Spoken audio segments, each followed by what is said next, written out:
Marwari media आप देख रहे हैं। आज है 20 दिसंबर 2025 शनिवार का दिन, हिंदू तिथि पोष माह की प्रतिपदा। नजर डालेंगे आज की बड़ी खबरों पर। शुरुआत करेंगे देश की बड़ी खबर के साथ।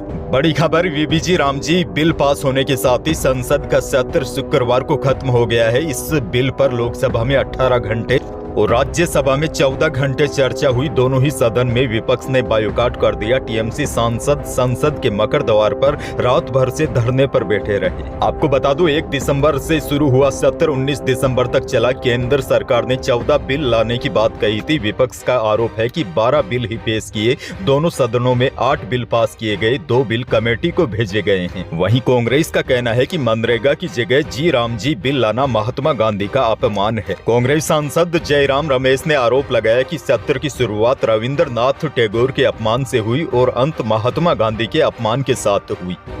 देश की एक और बड़ी खबर, भारत ने साउथ अफ्रीका के खिलाफ 5 मैचों की T20 सीरीज 3-1 से जीत ली है। टीम ने शुक्रवार को खेले गए 5वें मैच में अफ्रीका को 30 रनों से हरा दिया। अहमदाबाद में भारतीय टीम ने 232 रनों का टारगेट दिया था। साउथ अफ्रीका 20 ओवर में 8 विकेट पर 201 रन ही बना सकी। वरुण चक्रवर्ती ने सबसे ज्यादा 4 विकेट झटके। जसप्रीत बुमराह ने 2 विकेट लिए। इससे पहले पांड्या ने 16 बॉल पर 50 पूरी की। यह भारत की ओर से T20 इंटरनेशनल में दूसरी सबसे तेज 50 है। टीम इंडिया की ओर से सबसे तेज 50 का रिकॉर्ड युवराज सिंह के नाम है, जिन्होंने 12 बॉलों पर 50 लगाई थी। और तिलक वर्मा ने भी 42 बॉलों में 73 रन बनाए, जबकि पांड्या ने 25 बॉलों पर 63 रन की पारी खेली। खैर, नतीजा यह रहा, भारत ने साउथ अफ्रीका के खिलाफ 5वें मैच में T20 सीरीज 3-1 से अपने नाम कर ली है। बहरहाल आगे बढ़ेंगे। राजस्थान से बहुत बड़ी खबर, विधायक फंड में कमीशन मांगने के मामले में विधानसभा की सदाचार कमेटी ने कल तीनों विधायकों से पूछताछ की। सबसे पहले बयाना से निर्दलीय रितु बनावत, फिर कांग्रेस एमएलए अनिता जाटव और आखिर में खींवसर से बीजेपी विधायक रेवता राम डांगा से 1-to-1 सवाल किए गए। कमेटी के सभापति कैलाश वर्मा के सामने खींवसर विधायक ने कहा कि मैं अभी बीमार हूँ, थोड़ा समय चाहिए। अच्छा देखिए, कमेटी ने जब उनसे पूछा कि क्या आपने कमीशन मांगा, इस पर तीनों ने खुद को निर्दोष बताया। कमेटी ने उनसे इसके सबूत मांगे तो सबूत पेश नहीं कर पाए। दरअसल आपको बता दें, तीनों एमएलए अपने विधायक फंड से विकास कार्यों की मनचाही सिफारिश करने के नाम पर डील करते हुए कैमरे में कैद हुए थे। अब तीनों विधायकों को अलग अलग दिन पूछताछ के लिए बुलाया जाएगा। रेवता राम ने 15 दिन, अनिता ने 17 और रितु ने 10 दिन का समय मांगा है। आगे बढ़ेंगे। एक और बहुत बड़ी खबर, राजस्थान माध्यमिक शिक्षा बोर्ड ने 10वीं और 12वीं की परीक्षाओं का टाइम टेबल जारी कर दिया है। 10वीं की परीक्षा 12 से 28 फरवरी तक आयोजित होगी, जो कुल 17 दिनों तक चलेगी। वहीं 12वीं की परीक्षाएं 12 फरवरी से शुरू होकर 11 मार्च तक चलेगी, जो कुल 28 दिनों तक चलेगी। बोर्ड सचिव गजेंद्र सिंह राठौर ने बताया कि इस परीक्षा के दौरान करीब 6 दिन की छुट्टियां रहेगी, जिनमें 4 रविवार और 2 छुट्टी होली और धुलंडी की होगी। उन्होंने बताया कि 19,86,422 स्टूडेंट परीक्षा देंगे। 10वीं में 10,68,610 स्टूडेंट और 12वीं के 90,572 स्टूडेंट परीक्षा देंगे।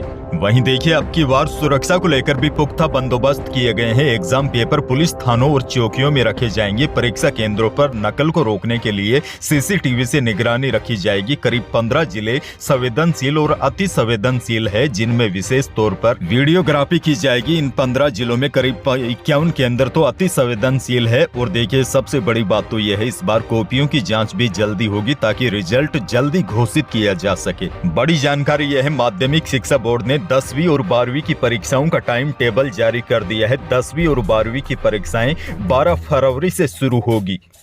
आगे बढ़ना होगा। बड़ी खबर, राजस्थान में पंचायत निकाय चुनाव 15 अप्रैल 2026 तक ही होंगे। सुप्रीम कोर्ट ने हाई कोर्ट के आदेश में दखल देने से इनकार कर दिया है। दरअसल जस्टिस जयमाला बागची और जस्टिस विपुल एवं पांचोली की बेंच ने पूर्व विधायक संयम लोढ़ा की विशेष अनुमति याचिका को खारिज कर दिया है। ऐसे में लगभग तय हो गया है, प्रदेश में पंचायत निकाय चुनाव 15 अप्रैल 2026 से पहले नहीं होंगे। एक और बड़ी खबर आ गई है। राजस्थान कर्मचारी चयन बोर्ड ने ग्राम विकास अधिकारी यानी कि वीडियो भर्ती परीक्षा का परिणाम जारी कर दिया है। 2 नवंबर 2025 को आयोजित हुई परीक्षा में 5,12,000 उम्मीदवार शामिल हुए थे। जिन अभ्यर्थियों ने परीक्षा दी है, अभ्यर्थी कर्मचारी चयन बोर्ड की आधिकारिक वेबसाइट पर जाकर अपना परिणाम चेक कर सकते हैं। इस बार जनरल कैटेगरी की कट ऑफ 83% रही है। उम्मीदवार बोर्ड की वेबसाइट पर अपने नाम और रोल नंबर से आसानी से परिणाम चेक कर सकते हैं।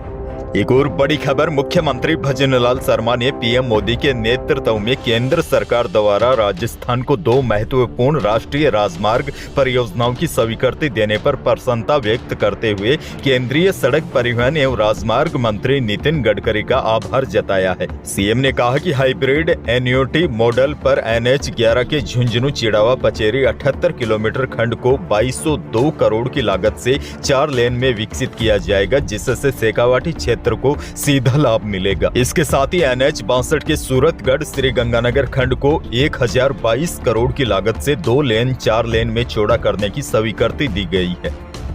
चित्तौड़गढ़ से बड़ी और हैरान कर देने वाली खबर, चित्तौड़गढ़ में महिला ने कुल्हाड़ी से अपने पति की गर्दन काट दी। पति की हत्या के बाद महिला ने घर से 500 मीटर दूर कुएं में छलांग लगा दी। हालांकि ग्रामीणों ने बाद में महिला को सुरक्षित बाहर निकाल लिया। सूचना पर मौके पर पुलिस पहुंची। आरोपी महिला को हिरासत में ले लिया गया है। सीकर जिले से भी बड़ी और दुखद खबर है। शादी करके लौट रहे दूल्हे दुल्हन की कार का बुधवार सुबह फतेहपुर सालासर हाईवे पर जोरदार एक्सीडेंट हो गया। इस हादसे में दुल्हन की तो मौके पर ही मौत हो गई, जबकि दूल्हे समेत 2 लोग घायल हो गए। डूंगरपुर से बड़ी खबर, पुलिस के 5 जवान ऑनलाइन ठगी करने वाले शातिर बदमाश को पकड़ने के लिए बाराती बनकर गुजरात की एक शादी में शामिल हुए 5 पुलिसकर्मी शेरवानी, सिर पर साफा और पगड़ी पहनकर पहुंचे ताकि बदमाश उनको पहचान नहीं सके, और पुलिस का यह प्लान कामयाब हो गया। शादी में पहुंचे पुलिस कर्मियों ने बदमाश को दबोच लिया। उसके साथी को भी सागवाड़ा से उसके घर से पकड़ा गया। आगे बढ़ना होगा। एक और बड़ी और काम की खबर देखिए, इस साल अब तक सोने की कीमतों में 60,000 रुपए तक की बढ़ोतरी हो गई है।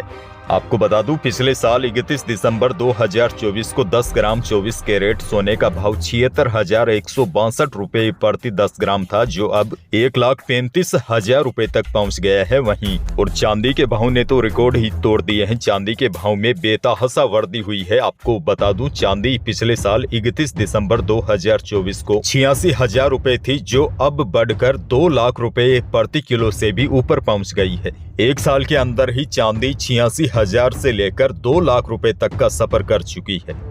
अच्छा, मंडियों के भाव की बात करें तो किसान भाइयों के लिए बड़ी जानकारी यह है, गवार के भाव में एकाएक तेजी देखने को मिल रही है। हालांकि इसके पीछे कारण क्या है और यह तेजी टिकाऊ है या नहीं, इस पर कुछ कहा नहीं जा सकता। नौहर की मंडी में कल गवार का उच्चतम भाव 5580 रुपए रहा। वहीं बीकानेर की मंडी में भी गवार का भाव अधिकतम 5350 रुपए रहा। मोट का भाव बीकानेर की मंडी में अधिकतम 5051 रुपए रहा। मूंग का भाव अधिकतम 7350 रुपए रहा। वहीं बीकानेर अनाज मंडी में मूंगफली खल्ला का भाव अधिकतम 6700 रुपए रहा। मूंगफली चुग्गा बिकी अधिकतम 5900 रुपए और मूंगफली सिकाई का भाव रहा अधिकतम 6700 रुपए प्रति क्विंटल। और नोखा की मंडी में मोट का भाव अधिकतम 5000 रुपए रहा। गवार बिका अधिकतम 5250 रुपए में। तिल का भाव अधिकतम रहा नोखा की मंडी में 10,000 रुपए और मूंग का भाव यहां पर रहा 7500 रुपए प्रति क्विंटल। नागौर की मंडी में भी गवार का भाव 5100 से ऊपर रहा।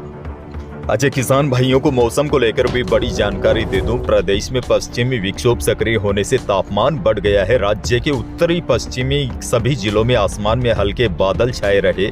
इससे न्यूनतम तापमान में थोड़ी बढ़ोतरी हुई है। लोगों को तेज सर्दी से मामूली राहत मिली है। वहीं मौसम विज्ञान केंद्र जयपुर ने ताजा अपडेट जारी करते हुए कहा है कि इस सिस्टम का असर अब समाप्त हो रहा है। ऐसे में इस साल के अंत तक राज्य में मौसम साफ रहने, सर्दी सामान्य रहने और दिन में तेज धूप रहने का भी फोरकास्ट जारी किया है। वैसे मौसम विज्ञान केंद्र जयपुर ने राज्य में अगले 2 सप्ताह तक का पूर्वानुमान जारी कर दिया है। इसमें 1 जनवरी 2026 तक प्रदेश में बारिश नहीं होने की संभावना है। अंत में एक और बड़ी और काम की खबर आपको दे दूं। पर्यटन विभाग राजस्थान सरकार एवं जिला प्रशासन के संयुक्त तत्वाधान से 9 से लेकर 11 जनवरी तक 3 दिवसीय अंतर्राष्ट्रीय ऊंट महोत्सव बीकानेर में आयोजित होगा। समारोह को अधिक भव्य एवं रोचक बनाने के लिए हेरिटेज वॉक ऊंटों की प्रतियोगिता, ख्याति प्राप्त लोक कलाकारों की सांस्कृतिक संध्या, अग्नि नृत्य, सैंड आर्ट प्रदर्शनी और अन्य कार्यक्रम आयोजित होंगे। बीकानेर में 9 से 11 जनवरी तक 3 दिवसीय अंतर्राष्ट्रीय ऊंट महोत्सव का आयोजन हो रहा है। तो यही थी प्रदेश और देश की आज की कुछ बड़ी और महत्वपूर्ण खबरें। वीडियो को लाइक करना बिल्कुल न भूलिए और चैनल पर नए हैं तो सब्सक्राइब जरूर कीजिएगा ताकि आप अपडेट रहे बड़ी और काम की खबरों से। धन्यवाद।